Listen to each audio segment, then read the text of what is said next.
الرحمن الرحيم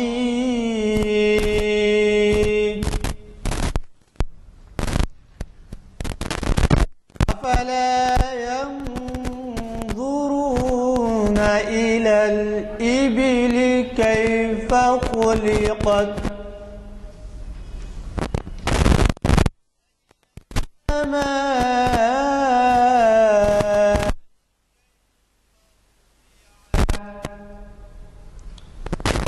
وإلى الجبال كيف نصبت وإلى الأرض كيف سطحت ذكر إنما أنت مذكر لست عليهم بمسيطر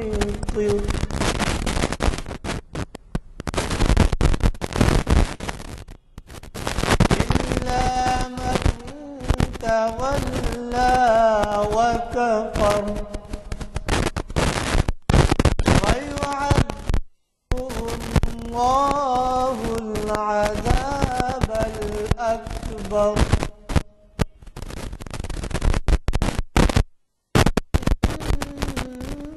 إن إلينا إيابهم ثم إن علينا حسابهم ثم إن علينا حسابهم صدق الله العظيم. قبل اس کے کہ میں مخرج کا تعارف کراؤں، ایک ضروری اعلان یہ ہے کہ مصطفیٰ حسین صاحب جو مشہور مصنف ہیں، کالم نگار سیاست، انہوں نے مجھ سے خواہش کی ہے کہ آپ حضرات کو یہ مشورہ کہ سیاست کے دفتر جوبلی میں جوبلی ہال ہے، اس میں آج ایک کتاب کی رسم اجرا ہے گلبرگے میں اردو ادب.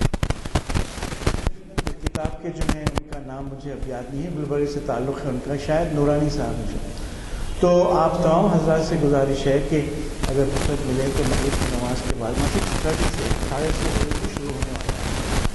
کتاب کی رسم اجرا ہے تو وہ چاہتے ہیں کہ زیادہ سے زیادہ اردو دوست حضرات تشریف لائیں، مستفید ہوں اور جلسے کی کارروائی کو کامیاب بنائیں.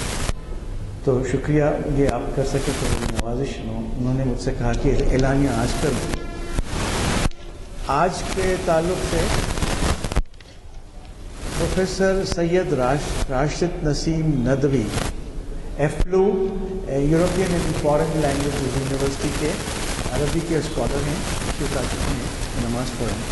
آج تاریخ اسلام لیکچر 630واں لیکچر وہ انہوں نے تقریر کرنے کے لیے اپنا خود کا تجویز کردہ وہ مضمون ہے، عنوان سیرت نگاری کے اسباب ایک تاریخی جائزہ. یہ نشست جامع مسجد عالیہ میں کانفرنس ہال میں آج 1 فروری 2014 اور مطابق 30 ربیع الاول 1435 ہجری یہ منعقد ہو رہی ہے. ابھی آپ نے خوش الحان قاری صاحب، سید محمد شاہ ظفر صاحب، محمد شاہ نظر صاحب کی خیرت کلام پاک سے ابھی جیسے کی کارروائی شروع ہوئی اور آپ اس سے مستفید ہوئے اور ہم سب سے تشریف لا چکے ہیں. علی جناب سید راشد نسیم ندوی صاحب جو اس سبجیکٹ جیسے میں بھی اناؤنس کیا آپ سے، سیرت نگاری کے اسباب ایک تاریخی جائزہ. تو میں گزارش کرتا ہوں کہ آپ تشریف لائیں گے اس کی تقریر کا. الحمدللہ الحمدللہ رب العالمین والصلاة والسلام علی سید المرسلین وعلى آلہ واصحابہ اجمعین. اما بعد، قد قال الله تبارك وتعالى في القرآن المجيد والفرقان الحميد أعوذ بالله من الشيطان الرجيم بسم الله الرحمن الرحيم اشرح لك صدرك ووضعنا عنك وزرك الذي أنقض ظهرك ورفعنا لك ذكرك صدق الله العظيم. بزرگوں دوستو، آج جب کہ کچھ ہی لمحوں میں ماہ ربیع الاول کا اختتام ہونے والا ہے، ربیع الاول کی 30 تاریخ ہے اور عصر کی نماز ہو چکی ہے. کچھ ہی دیر میں غروب آفتاب ہوگا، جس کے ساتھ ہی اسلامی شریعت کی روشنی میں ربیع الاول کا اختتام ہوگا. اس مہینے کو یہ اعزاز حاصل ہے کہ اس میں آپ صلی اللہ علیہ وسلم کی ولادت سعادت ہوئی، اور اسی ضمن میں اس مہینے میں آپ صلی اللہ علیہ وسلم کی سیرت کے بارے میں بہت سنا ہوگا. بڑی مجلسیں منعقد ہوتی ہے، بڑے بڑے اجتماعات ہوتے ہیں، عظیم الشان پیمانے پر جلسے ہوتے ہیں، جس میں حضور اکرم صلی اللہ علیہ وسلم کی حیات طیبہ اور آپ صلی اللہ علیہ وسلم کی سیرت پاک کا بیان ہوتا ہے. تو آپ صلی اللہ علیہ وسلم کی یہ جو سیرت ہے، اس سیرت کو جو مدون کیا گیا، محفوظ کیا گیا، ضبط تحریر میں لایا گیا اور جو لکھا گیا، وہ ایک ایسا عجیب و غریب معجزہ ہے آپ صلی اللہ علیہ وسلم کا، جس معجزے میں آپ صلی اللہ علیہ وسلم منفرد ہے. حضور اکرم صلی اللہ علیہ وسلم کی جو سیرت نگاری کا فریضہ اس امت نے انجام دیا، وہ دراصل اسی آیت کی تشریح ہے جس کی ابھی آپ کے سامنے تلاوت کی گئی کہ وَرَفَعْنَا لَكَ ذِكْرَكَ، نبی ہم نے آپ کے تذکرے کو بلند کر دیا. اللہ تعالیٰ نے آپ صلی اللہ علیہ وسلم کے تذکرے کو جو بلند فرمایا، اس کی ایک مثال تو وہ ہے جو حضرت حسان بن ثابت رضی اللہ تعالیٰ عنہ اپنے شعر میں کہتے ہیں کہ ہر اذان میں اللہ تعالیٰ نے اپنے نام کے ساتھ اے نبی آپ کا نام جوڑ کر آپ کے تذکرے کو بلند کیا. وہ بھی ایک مثال ہے، اور بھی اس کی مثالیں ہیں. انہی میں ایک مثال اور بین کھلی ہوئی دلیل وہ یہ ہے کہ آپ صلی اللہ علیہ وسلم کی سیرت کامل اور مکمل مدون کی گئی، جس میں پوری تاریخ انسانی میں حضرت آدم علیہ السلام سے لے کر آج تک کوئی دوسری شخصیت شریک کار نہیں ہے. تنہا یہ اللہ کے رسول صلی اللہ علیہ وسلم کے ساتھ اللہ تعالیٰ نے معاملہ فرمایا. یہ معاملہ کیوں ہوا، اس کے تاریخی اسباب پہ مجھے روشنی ڈالنی ہے، لیکن ایک میں دعویٰ کر رہا ہوں کہ آپ صلی اللہ علیہ وسلم کی حیات طیبہ، آپ صلی اللہ علیہ وسلم کی سیرت پاک، آپ کی زندگی، آپ کا اسوہ حسنہ، آپ کی سنتیں پوری کی پوری محفوظ ہیں. تو ایسا نہ ہو کہ سننے والا یہ کہے کہ یہ موصوف کی خوش عقیدگی ہے. اس کے لیے میں 3 دلیلیں دینا چاہتا ہوں، اور وہ تینوں کی تینوں دلیلیں ان غیر مسلم مفکرین کی ہے جنہوں نے، جس کو ہم اردو میں کہتے ہیں جادو وہ ہے جو سر چڑھ کر بولے. یہ 3 جو گواہیاں پیش کی جا رہی ہیں ان غیر مسلم حضرات کی ہیں جنہوں نے اپنی زندگی اسلام کی مخالفت میں صرف کی ہے. کوئی اسلام کے حلقہ بگوش نہیں تھے، متاثر نہیں تھے، معترف نہیں تھے. ان کی مہم تھی، مشن ان کا تھا اسلام کے خلاف پروپیگنڈا کرنا. اور اسلام کے خلاف کہیں نہ کہیں لکھنا، کچھ نہ کچھ لکھنا، اور اس معاملے میں ان شخصیتوں کو بہت تاریخی اہمیت حاصل ہے۔ اس میں ایک صاحب تو ہے مارگولیس، یہ بڑے پروفیسر تھے، انہوں نے بڑی کتابیں لکھی اور جن کے بارے میں کہا گیا کہ جہاں ان کو موقع ملا اسلام اور آپ صلی اللہ علیہ وسلم اور قرآن مجید اس پر کاری ضرب لگانے میں چوکے نہیں ہے۔ پوری زندگی موصوف نے اسی میں بسر کی، لیکن جب حضور اکرم صلی اللہ علیہ وسلم کا تذکرہ آیا تو وہ یہ لکھ رہے ہیں کہ محمد کی صلی اللہ علیہ وسلم سیرت نگاری اور سیرت نگاری کرنے والوں کی فہرست بہت طویل ہے، بہت طویل ہے، جس میں کوئی دوسری شخصیت شریک نہیں۔ تنہا یہ منفرد حیثیت محمد کی ہے صلی اللہ علیہ وسلم کہ ان پر بہت لکھا گیا، بہت لکھا گیا۔ اور دیکھیے آگے کہتا ہے وہ، اور اس فہرست میں جگہ پا لینا خوش قسمتی ہے۔ خود ہی لکھ رہا ہے، خود ہی مخالف ہے، لیکن قلم اس کا چل گیا ہے کیونکہ وہ تحت شعور میں جانتا تھا، تحت شعور میں یہ بات بیٹھ گئی تھی کہ یہ بہت مقدس فریضہ ہے جو مسلمانوں نے انجام دیا، لہذا اس کا قلم یہ اعتراف کر بیٹھا اور وہ لکھ رہا ہے کہ اس فہرست میں کہیں جگہ پا لینا بڑے اعزاز کی بات ہے۔ اس کے بعد ایک اور صاحب ہے جان ڈیون ان کا نام ہے، اور انہوں نے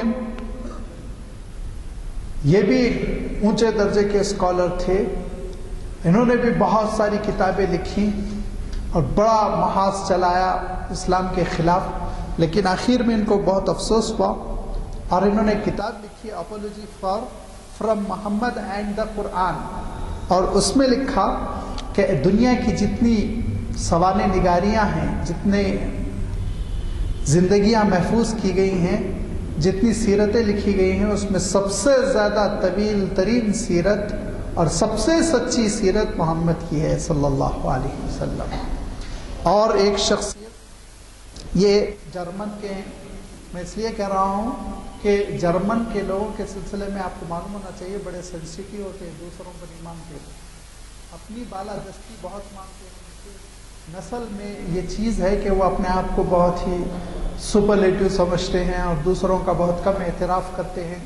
یہ ڈاکٹر اسپرنگر یہ لکھتا ہے کہ آپ صلی اللہ علیہ وسلم کی سیرت نگاری اور آپ صلی اللہ علیہ وسلم کی حیات طیبہ مسلمانوں نے اس انداز میں قلم بند کی کہ ان کو بجا طور پر فخر کرنا چاہیے، کیونکہ انہوں نے آپ صلی اللہ علیہ وسلم کی زندگی کو قلم بند کرنے کے لیے، آپ صلی اللہ علیہ وسلم کی حیات طیبہ کو ضبط تحریر میں لانے کے لیے 5 لاکھ لوگوں کی زندگی قلم بند کی، جس کی نظیر تاریخ میں نہیں ملتی، وہ کہتا ہے۔ اور جو 5 لاکھ لوگوں کی زندگی قلم بند کی گئی اس کو اسماء الرجال کہتے ہیں۔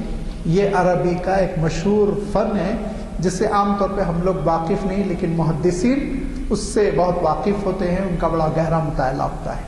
اسماء الرجال اس فن کو کہتے ہیں جس فن میں راویوں کے سلسلے میں تحقیق ہوتی ہے کہ کون سا راوی کیسا ہے، کہاں رہتا تھا، کب پیدا ہوا، کب وفات کی، کتنا سچا ہے، کتنا غلط بولتا تھا، ساری تحقیق جو ہوتی ہے وہ کہلاتی ہے اسماء الرجال، اور اس پہ بڑی زبردست کئی ویلیوز میں کتابیں لکھی گئی، وہ کتابیں شائع ہو چکی ہیں۔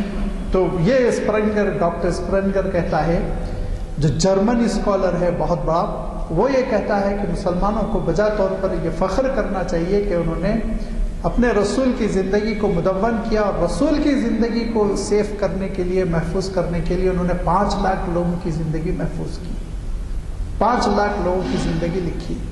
تو اس کے معنی یہ ہوئے کہ 5 لاکھ وہ ہیں جو حضور اکرم صلی اللہ علیہ وسلم کی باتوں کو، حضور اکرم صلی اللہ علیہ وسلم کے اسوے کو، حضور اکرم صلی اللہ علیہ وسلم کے شب و روز کو، حضور اکرم صلی اللہ علیہ وسلم کے چہرے کو، ناک نقوش کو، خط و خال کو بیان کرتے ہیں۔ یہ وہ 5 لوگ ہیں، 5 لاکھ لوگ ہیں جو تذکرہ کرتے ہیں اور اس تذکرے کے صدقے میں ان کا تذکرہ محفوظ ہے۔ یہ ہے ایک عظیم الشان تاریخی مسلمانوں کا سرمایہ، جس میں کوئی ملک، کوئی قوم اور کوئی دوسری نیشن شریک نہیں ہے۔ یہ ہے اللہ تعالیٰ نے جو آپ کا تذکرہ بلند فرمایا، تو اس کو جو رفعتیں اللہ تعالیٰ نے عنایت فرمائی تو ایسے انداز میں محفوظ کیا کہ جس نے سیرت کو محفوظ کرنے کی کوشش کی تو اس کی بھی سیرت محفوظ۔ یہ سیرت کیوں محفوظ کرنے کی کوشش کی گئی؟ شروع سے کوشش ہوئی۔ حضرت علی رضی اللہ تعالیٰ عنہ کے پاس صحیفہ تھا جس میں آپ صلی اللہ علیہ وسلم سے متعلق کچھ باتیں تھیں، اور حضرت شعیب رضی اللہ تعالیٰ جو عمرو بن شعیب کہلاتے اس میں ایسے تاریخ میں 20 صحیفوں کا تذکرہ ملتا ہے جو حضرت عمر رضی اللہ تعالیٰ عنہ کے سامنے بھی پہنچے، اس تجویز کے ساتھ کہ اس سب کو اکجا کر دیا جائے۔ تو حضرت عمر گھبرا گئے اور کہا کہ ایسا نہ ہو، قرآن پاک اور یہ دونوں خلط ملط ہو جائیں، مل جائیں، اللہ کی کتاب محفوظ نہ رہے، میں یہ نہیں کر سکتا۔ لیکن بعد میں چل کے آپ جانتے ہیں کہ پھر لوگوں نے اس کو قلم بند کیا، اور پھر آپ صلی اللہ علیہ وسلم کی سیرت ابن اسحاق نے مغازی کے نام سے، پھر ان کے شاگرد ابن پھر اس کے بعد سے امام مالک رحمۃ اللہ علیہ نے موطا کے نام سے آپ صلی اللہ علیہ وسلم کی احادیثیں، پھر اس کے بعد امام شافعی رحمۃ اللہ علیہ نے، امام احمد ابن حنبل نے، اور یہ دور نہیں گزرا کہ پھر تیسری نسل آئی اور تیسری صدی ہجری میں تو پھر حدیث کی کتابیں لکھی جانے لگی، اس کے بعد سے پھر سیاستہ لکھی گئی، اور اس کے بعد سے اتنی کتابیں لکھی گئی جس میں آپ صلی اللہ علیہ وسلم کے افعال، اعمال اور اقوال جمع کیے گئے کہ ایک عظیم الشان ذخیرہ وجود میں آ گیا۔ اس کے اسباب کیا تھے یہ میں آپ کو بتانا چاہتا ہوں۔ کیوں امت مسلمہ کا ذہین ترین طبقہ جس پہ ہم ناز کر سکتے ہیں، فخر کر سکتے ہیں، ہمارے آباء و اجداد میں ایسے لوگ تھے کہ امام بخاری رحمۃ اللہ علیہ کی ذہانت بیان کرتے ہیں، یہ عالم تھا کہ ایک شہر پہنچے اور اس شہر میں بڑی شہرت تھی کہ ایک بہت بڑے امام آ رہے ہیں، لہذا وہاں کے پرانے علماء، جیسا کہ ہوتا ہے کہ علاقائی علماء ذرا یہ نیا آنے والا نووارد کس درجے کا ہے، ذرا اس کا امتحان لیا جائے، لہذا 40 علماء بیٹھ گئے، اور بیٹھنے کے بعد انہوں نے راویوں کو خلط ملط کر کے دوسرے راوی کے نام سے دوسری حدیث کا متن جوڑ دیا۔ جوڑنے کے بعد بیان کیا اور کہا کہ آپ اس حدیث پہ تبصرہ کیجئے۔ 1 2 3 4 5 6 40 علماء نے خلط ملط کر کے متن کہیں کا اور سند کہیں کی وہ بیان کیا۔ 40 کی بات امام بخاری رحمۃ اللہ علیہ خاموشی کے ساتھ سن رہے ہیں۔ جب 40 لوگوں نے اپنی بات مکمل کی تو کہا کہ جو آپ نے بیان فرمایا نا وہ اس کے راوی یہ نہیں ہے، یہ ہے، اس کی سند وہ نہیں ہے جو آپ بیان کرتے ہیں، یہ سند ہے، دیکھیے اس سند سے وہ حدیث ہے۔ دوسرے کو، تیسرے کو 40 کا جواب دیا اور 40 کی سند کی تصحیح کی امام بخاری رحمۃ اللہ علیہ نے۔ ایسا زبردست جن کا اللہ تعالیٰ نے ذخیرہ یادداشت کا رکھا، وہ لگ گئے اللہ کے رسول صلی اللہ علیہ وسلم کی احادیث جمع کرنے اور آپ صلی اللہ علیہ وسلم کی حیات طیبہ کو محفوظ کرنے۔ تو ایسا کیوں ہوا تاریخی طور پر؟ سب سے پہلے کہ اللہ تعالیٰ نے یہ بات ارشاد فرمائی کہ دیکھو اگر اللہ تعالیٰ تک پہنچنا ہے تو پھر ایک ہی راہ ہے جس سے تم اللہ تعالیٰ تک پہنچ سکتے ہو، باقی تمام راستے جو تم کو گمراہ کر کے چھوڑے گی۔ قل ان ھذا صراطی مستقیما فاتبعوه ولا تتبعوا السبل فتفرق بكم عن سبیلی۔ اے نبی آپ اعلان کر دیجئے، بلا تکلف آپ اعلان کیجئے کہ اگر تم کو اللہ تعالیٰ کی خوشنودی حاصل کرنا ہے، جس کو صراط مستقیم کہتے ہیں، اس پر چلنا ہے تو میرے راستے پہ چلو، تبھی تم اللہ تعالیٰ کی رضا حاصل کر سکتے۔ اور اگر تم نے میرے راستے کو چھوڑ کر کوئی اور راستہ اختیار کیا تو فتفرق بکم عن سبیلی، تو تم گمراہ ہو کر رہ جاؤ گے، منزل کو کبھی نہیں پہنچ سکتے۔ یہ قرآن پاک نے بالکل واضح دو ٹوک الفاظ میں اعلان فرمایا، اور اس اعلان کی وجہ سے لازمی بات ہے کہ آپ صلی اللہ علیہ وسلم کا راستہ اسلام کا قانون قرار پایا، اسلام کا دستور قرار پایا۔ لہذا اب یہ سب سے بڑی ضرورت تھی تاریخی اعتبار سے کہ آپ صلی اللہ علیہ وسلم کی زندگی کو اور آپ کے طریقے کو اور آپ کے راستے کو محفوظ کیا جائے۔ لہذا سب سے پہلے جو توجہ دی وہ فقہا نے توجہ دی۔ امام مالک بہت بڑے فقیہ تھے، آج تک ان کا مالکی مسلک مغربی دنیا میں چلتا ہے۔ امام ابو حنیفہ رحمۃ اللہ علیہ اسی زمانے کے بہت بڑے فقیہ تھے، آج تک آپ جانتے ہیں کہ ایشیا اور اس کے اطراف و اکناف امام صاحب کا مسلک چلتا ہے۔ امام احمد ابن حنبل، امام شافعی، بڑے بڑے یہ فقہا تھے جو اگر آپ اردو کی ٹھیٹ اصطلاح میں کہیں تو اسلامی قانون داں تھے، جنہوں نے آپ صلی اللہ علیہ وسلم کے احادیث کے ذخیرے کو ٹٹولا، کھنگالا اور اس میں سے جو چیزیں مستند تھی ان کو جانچا اور پرکھا اور تولا اور پھر اس کے بعد ان سے استدلال کیا۔ اس کے بعد پھر محدثین کی جماعت کھڑی ہوئی کہ نہیں، یہ جو فقہا نے جو کام کیا ہے اسی بنیاد پر پھر حدیث کے ذخیرے کو اور بھی منضبط کر دیا جائے، روایتوں اور راویوں کے ساتھ سند کے ساتھ لکھ دیا جائے۔ تو چونکہ آپ صلی اللہ علیہ وسلم مقنن اول ہے، قانون آپ کے ذریعے سے بنا ہے، آپ کی نماز قانونی نماز ہے، آپ کا حج قانونی حج ہے، آپ کا روزہ قانونی روزہ ہے اسلامی نقطہ نظر سے۔ اگر آپ کے روزے سے ہٹ کے ہم کوئی روزہ رکھیں گے، اگر آپ کے حج سے ہٹ کے ہم کوئی حج کریں گے تو لازمی بات ہے اس کے بارے میں اللہ تعالیٰ ارشاد فرماتا ہے کہ فَلَن يُقْبَلَ مِنْهُ، اللہ تعالیٰ کے پاس قابل قبول نہیں ہوگا۔ اللہ کے رسول نے بھی کھل کے کہہ دیا فَهُوَ رَدٌ، وہ ناقابل قبول ہوگا، وہ اللہ تعالیٰ اس کو تردید فرما دے گا، قبول نہیں فرمائے گا، رد فرما دے گا۔ لہذا یہی وہ وجہ تھی جس کی وجہ سے آپ صلی اللہ علیہ وسلم کی سیرت کو قلم بند کیا گیا۔ پہلا یہ تاریخی ایسا ذریعہ تھا، ایسا سبب تھا جس کی وجہ سے آپ صلی اللہ علیہ وسلم کی سیرت کی تدوین ہونے لگی۔ اور بہت سی آیتیں ہیں، لازمی بات ہے ان کا احاطہ مشکل ہے، اطیع اللہ و اطیع الرسول، اور یہ اللہ تعالیٰ کا فرمانا کہ میں یطیع الرسول فقد اطاع اللہ، جس نے رسول کی اطاعت کی وہی اللہ کی اطاعت کرنے والا ہے، وغیرہ وغیرہ۔ یہ ساری اطاعت کی جتنی آیتیں ہیں یہ بتلاتی ہیں کہ قانونی طور پر حضور اکرم صلی اللہ علیہ وسلم کی پیروی نجات کے لیے ضروری ہے۔ اور قرآن پاک نے جو کانسیپٹ دیا، جو تصور دیا، وہ یہ کہ اللہ کی خوشنودی کے الگ الگ راستے ہیں، جو راستہ بھی تم کو مل جائے اس پہ چل پڑو، اللہ تک پہنچ جاؤ گے۔ کہا نہیں، ہرگز نہیں، یہ غلط فہمی ہے، نکال کے پھینک دو۔ کہا اللہ تعالیٰ کی خوشنودی تک پہنچنے کا ایک ہی راستہ ہے صراط مستقیم، وہ راستہ محمد صلی اللہ علیہ وسلم کا ہے، اس پہ کوئی کمپرومائز نہیں۔ یہ کھل کے کہہ دیا گیا، یہ اسلام کا بنیادی عقیدہ ہے اور یہ قرآن مجید کا بنیادی وہ نظریہ ہے جو اللہ تعالیٰ کا فیصلہ ہے، جس پر اللہ تعالیٰ نے مہر ثبت کر دی کئی آیتوں کے ذریعے سے۔ لہذا آپ صلی اللہ علیہ وسلم کا راستہ قانونی تھا، قانون کو منضبط کرنا ضروری تھا، آپ صلی اللہ علیہ وسلم کی سیرت منضبط کی۔ دوسری ایک اور بات ہے، ایک اور جذبہ بھی تھا، اور وہ جذبہ تھا اتباع نبی کا۔ اتباع نبی کیا ہے؟ ابھی میں اطاعت کی بات کر چکا ہوں، پھر اب اتباع کی بات آ رہی ہے۔ اطاعت اور اتباع میں ایک لطیف فرق ہے، یاد رکھیے۔ اطاعت ہوتی ہے قانونی دائرے میں، اطاعت تو ہوگی کہ آپ کو نماز پڑھنا ہے تو آپ کیسے نماز پڑھیں گے؟ اللہ کے رسول کے طریقے پر، ورنہ آپ کی نماز قبول نہیں ہوگی۔ مفتی صاحب بھی یہی فتویٰ دیں گے، یہ قانون ہے۔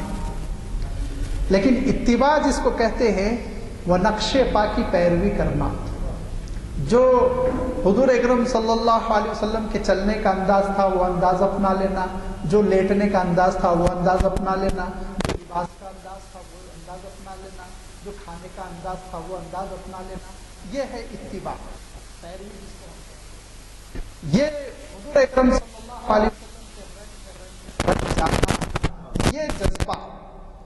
یہ جذبہ بھی مطلوب۔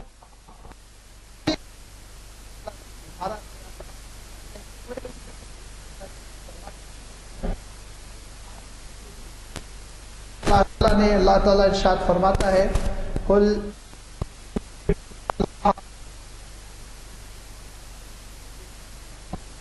محبت چاہیے، نبی کی پیروی کرو، اس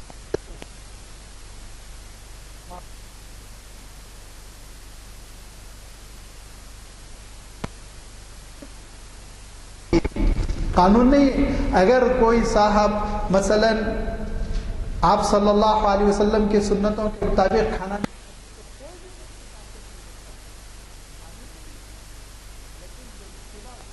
ہے جو ایک انسان کو آپ صلی اللہ علیہ وسلم کا سچا امتی بناتی ہے، اور یہ وہ طریقہ ہے جینے کا، یہ وہ طریقہ ہے زندگی بسر کرنے کا، یہ وہ طریقہ ہے گھر میں رہنے کا، گھر کے باہر رہنے کا، جو اللہ کو پسند ہے.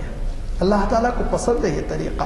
لہٰذا جب اللہ تعالیٰ نے آپ صلی اللہ علیہ وسلم کی اداؤں کو پسند کر لیا، جس طرح آپ لیٹتے تھے اس کو پسند کر لیا، جس طرح آپ بیٹھ کر کھانا کھاتے تھے کہ دونوں زانوں بیٹھے ہوئے ہیں، پیٹ دبا ہوا ہے، ٹیک نہیں لگا رہے ہیں. لوگوں نے کہا اللہ کے رسول ذرا سا آرام کے ساتھ کھائیے، تو ارشاد فرمایا اما انا فآکل کما یاکل العبد، میں ایسے کھانا کھاتا ہوں جیسے غلام کھانا کھاتا ہے. فرمایا میرے کھانے میں بندگی کا مزاج نمایاں ہوتا ہے، میرے سونے میں بندگی کا مزاج نمایاں ہوتا ہے، میرے اٹھنے میں بندگی کا مزاج نمایاں ہوتا ہے.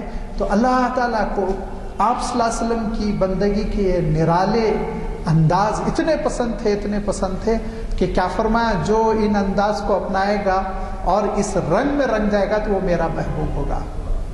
یحببکم اللہ، پھر اللہ محبت کرے گا تم سے. اس رنگ میں رنگ جاؤ، اس کے بعد دیکھو اللہ کی محبتوں اور اس کی عنایتوں اور اس کے نظر کرم کے تم گویا کہ محور بن جاؤ گے. اتنی بڑی اللہ تعالیٰ نے خوشخبری دی، اتنی بڑی خوشخبری دی کہ لازمی بات ہے کہ ہر ایمان والے کا جذبہ ہوتا ہے کہ وہ اللہ تعالیٰ سے محبت کرے. کیوں؟ فرمایا والذین آمنوا اشد حبا للہ، جتنا ایمان قوی ہوگا اتنا اللہ سے محبت ہوگی. لیکن یہاں تو یہ فرما رہا ہے کہ اللہ سے تم محبت تو کرو گے لیکن اللہ بھی تم سے محبت کرے گا. اور آپ صلی اللہ علیہ وسلم ارشاد فرماتے جب اللہ کسی بندے سے محبت کرتا ہے تو پھر اللہ تعالیٰ فرشتوں میں اعلان کرتا ہے اور یہ کہتا ہے میں اس بندے سے محبت کر رہا ہوں، تم بھی اس سے محبت کرو. اور یہ کہتا ہے اللہ تعالیٰ اور جاؤ زمین پر اعلان کر دو اور کہو کہ اللہ تعالیٰ اس بندے سے محبت کرتا ہے، لہٰذا اے مخلوق تم بھی ان سے محبت کرو. لہٰذا آپ دیکھیں گے کہ جو بڑے اللہ والے ولی صفت بندے ہوتے ہیں وہ عجیب و غریب مقبول ہوتے ہیں. کافروں میں مقبول ہوں گے، دشمنوں میں مقبول ہوں گے. دشمن بھی دیکھیں گے تو ان کا ہاتھ چومیں گے، ان کی پیشانی چومیں گے. کیوں؟ ایک اللہ تعالیٰ ان کے اندر محبت ڈال دیتا ہے جس کا تذکرہ قرآن پاک میں ان الذین آمنوا وعملوا الصالحات سیجعل لهم الرحمن ودا. دیکھو جو ڈگر پہ چلے گا نا اللہ کی دین کی تو اللہ رحمان لوگوں کے دلوں میں ان کے سلسلے میں محبت ڈال دے گا. یہ کیفیت پیدا ہوگی کب؟ جب کہ حضور اکرم صلی اللہ علیہ وسلم کے راستے پہ چلنا. تو لہذا محدثین نے آپ صلی اللہ علیہ وسلم کے شمائل بھی جمع کیے جن کا تعلق قانون سے نہیں تھا. قانون سے نہیں تھا. اگر قانون سے ہوتا تو سرما لگانے کا انداز کیا تھا نہیں بیان کیا جاتا. اگر قانون ہی مدون کرنا ہوتا تو پانی پینے کا اسٹائل کیا تھا نہیں بیان کیا جاتا. اگر صرف قانون ہی بیان کرنا ہوتا تو پھر رات میں 3 بجے اٹھتے تو اٹھنے کا کیا انداز ہوتا، وضو کیسے کرتے، وضو کرنے کے بعد نماز کیسے پڑھتے. یہ رات کی چیزوں کو بیان کرنا راوی کا مطلوب نہ ہوتا. وہ تو ان قانونی چیزوں کو بیان کرتا جو فرائض واجبات کے حد تک ہے. لیکن آگے بڑھ کر راویوں نے آپ صلی اللہ علیہ وسلم کی ان ساری چیزوں کو بیان کیا جو ساری چیزیں آپ صلی اللہ علیہ وسلم کی شخصی تھی، صرف اس لیے کہ اتباع نبی کے جذبے کو فروغ مل سکے. اور میرے دوستو تیسرا ایک اہم سبب جس کا میں تذکرہ کرنا چاہتا ہوں کہ آپ صلی اللہ علیہ وسلم کی سیرت، آپ کے اقوال، آپ کے خطابات اور آپ کے اعمال یہ مدون کرنے میں ایک تیسری چیز جو بہت بڑا محرک بنی، سبب بنی، وہ بھی اس امت کی خصوصیت ہے، بلکہ حضور اکرم صلی اللہ علیہ وسلم کا معجزہ ہے، حضور اکرم صلی اللہ علیہ وسلم کا صدقہ ہے. حضرت موسیٰ علیہ السلام حضرت ہارون کو لے کر ایک سفر پر گئے، اور یہ وہ زمانہ ہے جب کہ بنی اسرائیل صحرا میں ہیں اور آسمان پر بادل ان کے لیے وہ سایہ فگن ہے، خیمہ بنا ہوا ہے، اور منا و سلوہ کی ڈشیں ان کے لیے نازل ہو رہی. منا صبح صبح شبنم کی طرح قطرے میٹھے میٹھے وہ جمع ہو جاتے درخت پر، اور بہت ہی لذیذ قسم کے سلوا چھوٹے چھوٹے چوزوں کے مانند پرندے جو پھدکنے لگتے ہیں ان کی گودوں میں چلے آتے ہیں، جن کو بھون بھون کے کھاتے۔ ایسے زمانے میں جبکہ انہوں نے حضرت موسیٰ علیہ السلام کی ایک چھڑی کو ایک چٹان پر پڑتا ہوا دیکھا تو 12 میٹھے پانی کے چشمے نکلتا ہوا دیکھا۔ ایسے معجزات دیکھنے کے بعد حضرت موسیٰ علیہ السلام حضرت ہارون اپنے بڑے بھائی کے ساتھ ایک مہم پر گئے، لیکن اللہ تعالیٰ کا فیصلہ، وہاں حضرت ہارون کی وفات ہو گئی۔ جب موسیٰ علیہ السلام لوٹ کر آئے تو لوگوں نے کہا، بنی اسرائیل نے کہا کہ قتل کر دیا اپنے بھائی کو، کیونکہ تمہارے بھائی ہمارے سلسلے میں نرم رویہ رکھتے تھے، تم تو سخت تھے موسیٰ، وہ نرم رویہ رکھتے تھے، اس لیے تم نے ان کو قتل کر دیا۔ رو پڑے حضرت موسیٰ علیہ السلام۔ قتل کا الزام کتنا برا ہے سوچیے آپ، اور بھائی کے قتل کا الزام اور رسول پر بھائی کے قتل کا الزام، آپ سنگینی دیکھیے۔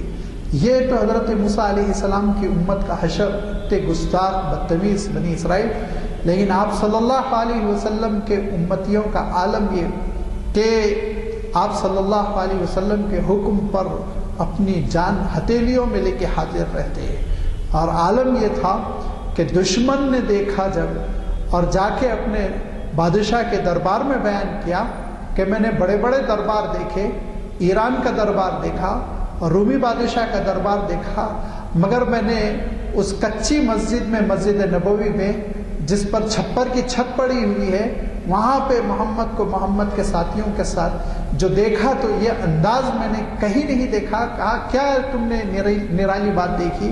تو کہا نرالی بات کیا کہوں، تھوکتے ہیں تو تھوک زمین تک نہیں پہنچ پاتا، درمیان میں وہ ہاتھ میں لے لیتے ہیں، اتنے چاہنے والے میں نے کبھی کسی کے ایسے شیدائی نہیں دیکھے۔ غزوہ احد میں کیا ہوا؟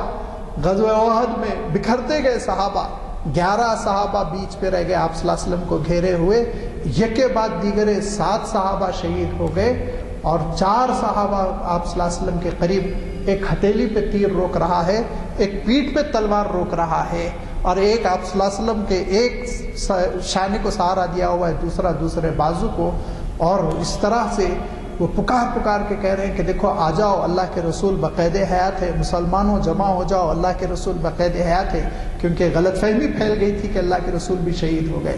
جیسے جیسے ان کی آوازیں بلند ہوتی گئی، پھر دھیرے دھیرے صحابہ جمع ہوتے چلے گئے۔ تو آپ سوچئے کہ کتنا اللہ کے رسول صلی اللہ علیہ وسلم کو چاہنے والے تھے۔ اور آپ کو وہ واقعہ بھی یاد ہوگا کہ حضرت خبیب رضی اللہ تعالیٰ عنہ ہیں، دشمن کے نرغے میں پھنس گئے، غزوہ بدر کا بدلہ لینے کے لیے مشرکین مکہ نے ان کو خرید لیا، اور خریدنے کے بعد اب یہ طے کیا کہ ان کے پور پور کاٹے جائیں گے، جوڑ جوڑ سے ان کو کاٹا جائے گا، اور ان فیصلہ نافذ کرنے کے لیے ان کو ایک اسٹیج پہ لایا گیا۔ لاتے ہوئے کسی منچلے نے ان سے کہا ان کے کان میں کہ اگر تم یہ کہو کہ تمہاری جگہ محمد ہوتے اور تم کو چھوڑ دیا جاتا تو کیسا رہتا؟ اس کو توقع تھی کہ کہیں گے کہ بہت اچھا ہے کہ کر دو فدیہ۔ حضرت خبیب جواب دیتے ہیں فوراً، اس کو کہتے ہیں کہ میں گھر میں بیٹھا رہوں اور آپ صلی اللہ علیہ وسلم کا ایک بال بھی اکھڑ جائے مجھے گوارا نہیں ہے، میری جگہ تو یہاں آنا آپ صلی اللہ علیہ وسلم کا، بلکہ آپ کا بال اکھڑ جائے اتنی تکلیف اور میں گھر میں بیٹھا رہوں یہ مجھے گوارا نہیں۔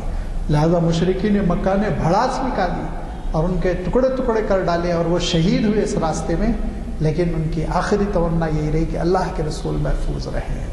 تو میرے دوستو، یہ جو میں کہنا چاہ رہا ہوں کہ امت نے جو شدید محبت کی آپ صلی اللہ علیہ وسلم سے، اس شدید محبت کا تقاضا تھا کہ آپ صلی اللہ علیہ وسلم کی سیرت مدون کی جائے۔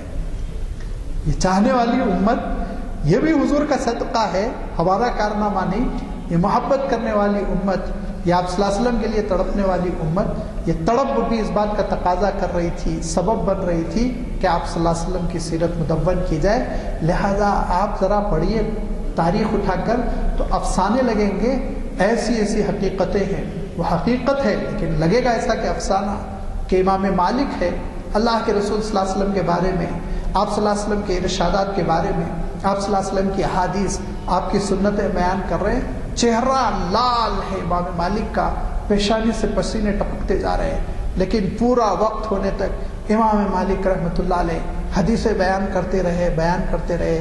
جب وقت ختم ہو گیا، یا آپ اپنے انداز میں کہہ لیجئے جب پیریڈ ختم ہو گیا، جیسے ہی شاگرد حضرات کاپیاں لے کر اٹھ گئے، تڑپ کے حضرت امام مالک نے اپنا کرتا پلٹا تو ایک بچھو بیٹھا ہوا ہے جو پیٹھ پہ ڈنک مارتا جا رہا ہے، ڈنک مارتا جا رہا ہے، ڈنک مارتا جا رہا ہے، لیکن اللہ کے رسول صلی اللہ علیہ وسلم کی سنتیں بیان کرتے ہوئے کسی قسم کے ڈسٹرب کو انہوں نے پسند نہیں کیا۔ یہ محبت، یہ وارفتگی آپ صلی اللہ علیہ وسلم سے۔ امام بخاری رحمۃ اللہ علیہ اس وقت تک حدیث نہیں لکھتے جب تک کہ باوضو نہ ہوں اور 2 رکعت نہ پڑھ لیں۔